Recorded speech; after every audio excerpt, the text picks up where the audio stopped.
What is up, you guys, and welcome to the Chosen League podcast, where fire sports content is the name of the game. I'm your host, Devon, and in today's episode, I'm going to be talking to you guys about last night's college basketball game, Auburn versus Tennessee. But before we get into all that, make sure you like, comment, subscribe, hit that notification bell so you can be notified every time I upload an episode.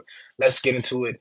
Now, last night's game between Auburn and Tennessee, this was a back and forth battle. It was a lot of physicality. It was a lot of physicality. It was a physical play style type of game from both teams. And the big rivalry here was, from a big man's perspective, it was Janai Brooms versus Adu. So these two guys went head to head in the paint. Janai Brooms with the quickness to move around, the dudes like the spin moves, get into the basket, the hook shots, and also this was a chance to see Dalton Knecht, the star player for Tennessee, just to see how far he's gonna go in his collegiate career, and just the amount of the amazement. I was just amazed by the way he played last night, the leadership, and the way he approached this game. But first, we're gonna start off with you know mainly this is the thing with Auburn and Tennessee. So their last five games before they had their matchup, their last five games, Auburn was 4-1, while Tennessee was 4-2. And so the thing about these two teams is they're really the top teams in the SEC. So this was a big deal. Last night was a big deal for both teams. Eventually, one came out on top because Tennessee played at home. But we're going to start off with Auburn. So with Auburn, their key players for Auburn was Janai Brooms and also Jones, who eventually got into foul trouble. So with Janai Brooms, 9 of 15, 23 points, 5 assists, 9 rebounds. So just to break it down for Auburn, Auburn shot 75% from the field, from the free throw line. Um, Offensively for this team, they did very well, and that's what helped them get into the lead going into the second half. That's why they were able. That's why there were so many lead changes. Janai Brooms was an X factor in this game because of what he was able to do. 9 times out of 10, taking most of his shots in the paint. That's what Auburn was doing. They were the main their main objective was to make most of their points in the paint. At times you've seen, the freshman Aiden Holloway. He made a clutch three in the corner. Janai Brooms was double teamed by Tennessee players. Kicks it to Aiden Holloway in the corner. Nothing but net. Knocks down the three. There were other times where Janai Brooms, I kind of questioned his shot selection because at times, okay, we get he has that physicality. He can move. He can take the physical, that physical play, and then he's able to use his quickness to get around his defender and get to the basket. So there were times where I questioned his shot selection because I just think on certain plays when he got double teamed and he wasn't successful in the paint, he should have kicked it out to a teammate who can get the ball. So yeah, most of their shots were coming to paint. Now the good thing is they didn't allow Tennessee to score points off of turnovers. So when every time Auburn turned over the ball, they didn't allow them to score. They didn't allow Tennessee to score. Williams was an X factor too. He had got some key buckets. Jones was a factor. He really was knocking down a couple of their shots, drawing fouls, getting to the line. They did get their second chance opportunity with Janai Broom. He got the rebound and then was able to make the shot before they can even the shot clock can expire. And so defensively was the downfall of Auburn. And here's why. The downfall for Auburn defensively was too many turnovers, poor passing. There was poor passing even in the first half with Aiden Holloway. He threw a pass to his teammate who was in the corner, and he just threw. It was just out of reach for his teammate. Also, they weren't guarding. They weren't. They didn't take it seriously defensively when it came to guarding Tennessee on the perimeter. So poor perimeter defense. You know, getting fouled. You know, just drawing fouls. They were just fouling for no reason at some point. They were just fouling for no reason. Defensively they didn't execute, whether they were in the paint or the perimeter.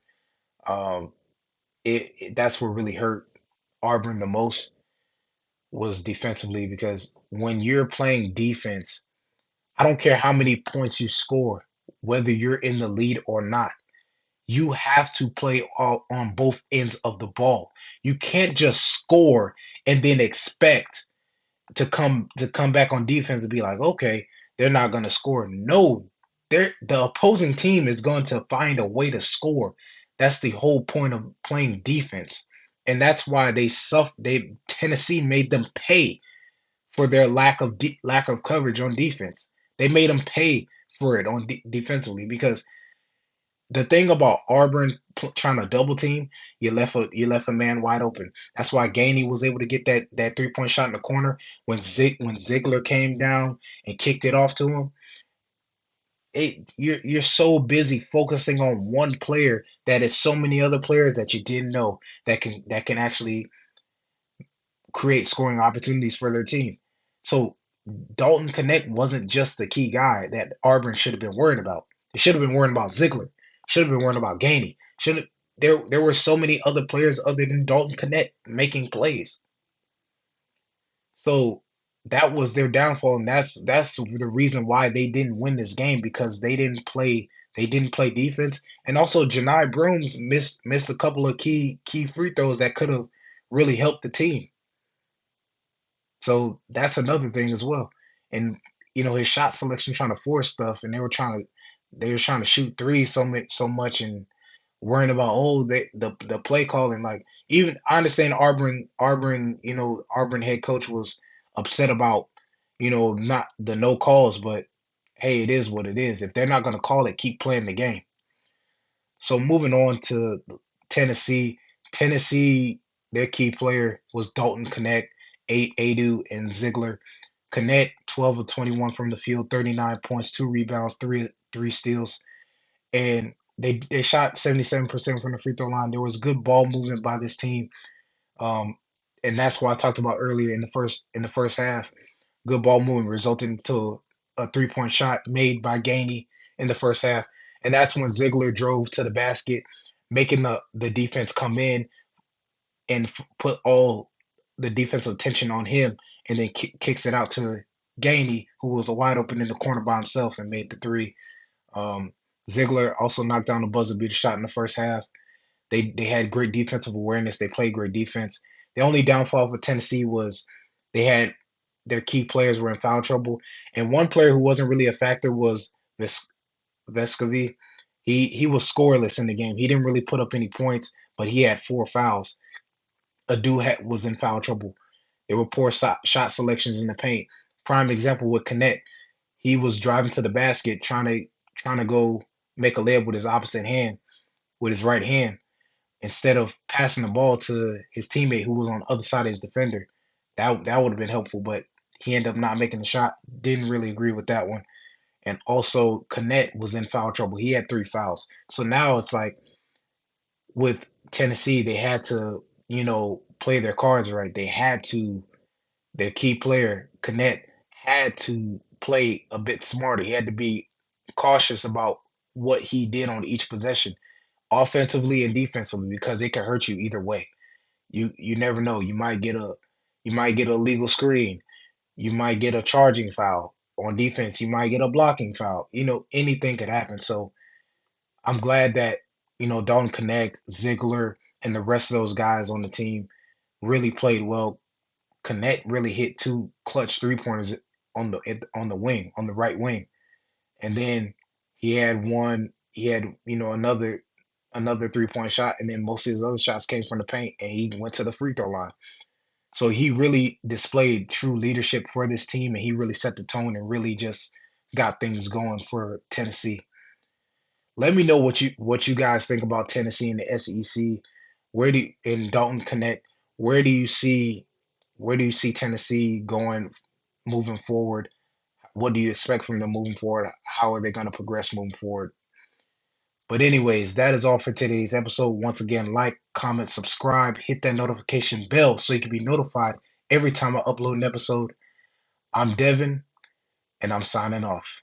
Thanks for watching. Subscribe here to get the latest from the show.